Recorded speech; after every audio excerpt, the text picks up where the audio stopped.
Acá vamos a hacer un video, una exploración que acabo de terminar.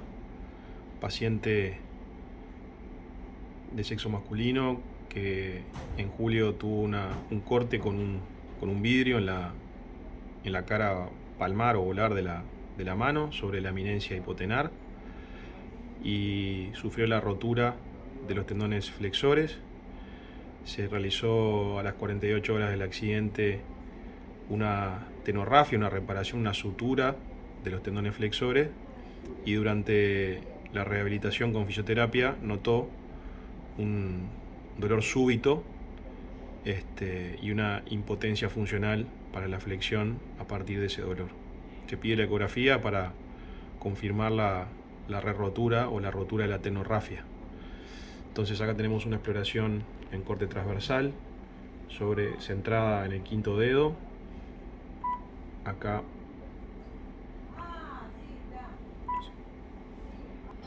como les decía, acá tenemos una exploración centrada en el quinto dedo. Acá se ve la falange, los tendones flexor superficial y profundo. Ahí en la zona llegando, vamos de vuelta. Estamos haciendo un barrido de cefálico caudal.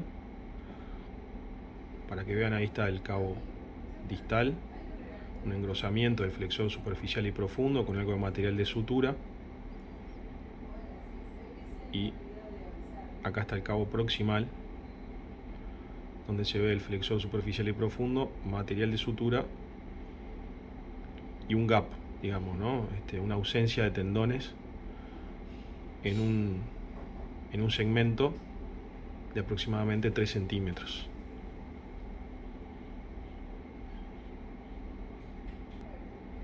Acá tenemos otro videito mayor aumento para mostrar cómo se ve el cabo distal totalmente engrosado, el gap y el cabo proximal, tanto del flexor superficial como del flexor profundo. Se ve un poquito de material de sutura en la vaina, en la zona del gap, y ahí está el cabo distal y el gap nuevamente, y el cabo proximal. Cuando uno describe en la ecografía debe utilizar la terminología que usan los propios cirujanos, y acá en el sistema flexor, en el aparato flexor, existe la denominación de las zonas flexoras, las cuales deben ser reportadas en el informe, que permiten una correcta planificación de la cirugía. Entonces acá tenemos que el cabo distal se encuentra en la zona 2, ¿no?, que está inmediatamente proximal a la articulación interfalángica proximal, y el cabo distal en la zona 3, distal a el túnel del carpo, digamos, ¿no? Entonces uno debe reportar tanto el gap, de ser posible, como la ubicación de los cabos en las zonas flexoras. Tenemos un corte longitudinal, ahí se ve la articulación metacarpofalángica, la cabeza del metacarpiano, la base de la falange proximal, y acá tenemos el estudio del gap, digamos, ¿no? Este es el gap. Vemos que durante los movimientos de flexo-extensión el cabo distal se mueve en forma aislada, no hay un movimiento solidario y no hay tejido tendinoso en todo este trayecto que va desde la mitad de la diáfisis de la falange proximal hasta la mitad de la diáfisis del metacarpiano. Nuevamente estudio longitudinal, ahora centrado más en el cabo proximal. Vemos que el tendón flexor superficial llega un poquito más distal. Ahí se ve material de sutura, el gap vacío y el cabo distal.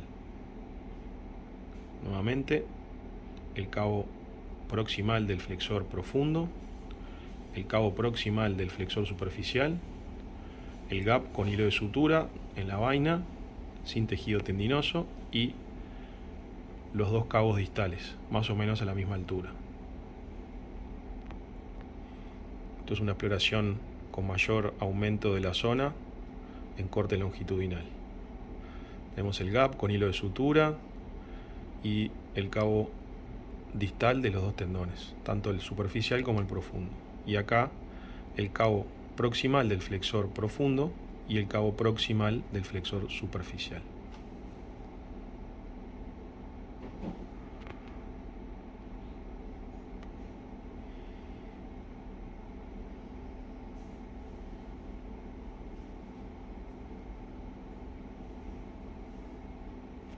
Este tejido hiperacogénico es parte de la tenorrafia, ¿no? De la sutura, y ahí también se ve, ¿no? Se ve claramente el material de sutura que quedó sin recubrimiento tendinoso, o sea, quedó aislado. Ahí tenemos la sutura que se realizó en el cabo proximal, la sutura que se ha realizado en el cabo proximal del superficial, el material de sutura solo sin tendón y el cabo distal de los dos tendones.